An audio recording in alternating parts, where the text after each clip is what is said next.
Let me tell you about a presidential election where the Republican won the popular vote and also won 40% of Hispanics. And no, I'm not talking about 2024, I'm talking about the 2004 election, Bush versus Kerry. In a post 9/11 world, this election was heavily centered around the war on terror, and also partially served as a referendum on George Bush's invasion of Iraq. So Democrats nominated three-time Purple Heart and Silver Star recipient Senator John Kerry to take on the incumbent Bush. I'm John Kerry, and I'm reporting for duty.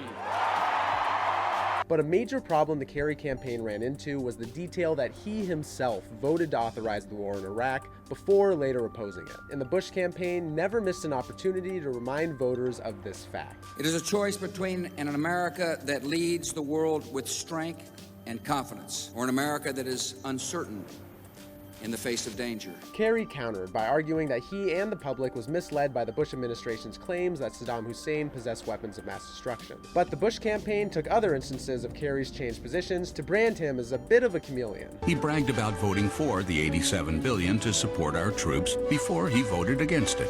He voted for education reform and now opposes it. Bush did have some vulnerabilities himself, though. He had won the last election by the slimmest margin in American history, and also saw his approval ratings decline after a post 9/11 honeymoon period. But Bush nevertheless emerged victorious, carrying the tipping point state of Ohio on his way to a 2.4 percentage point win nationally. The Spanish-speaking Bush's emphasis on economic growth and family values was credited in part to delivering him 40% of the Hispanic vote, the highest total for a Republican until Trump in 2024. But that support did not carry over to Republicans in 2008, as John McCain, held down by an economic collapse and a now unpopular war in Iraq, won only 31% of Hispanics on his way to losing to Barack Obama. So, with so many presidential elections in American history, it can sometimes be worthwhile to reach back into the vault and see what parallels we can draw and what we can learn from them.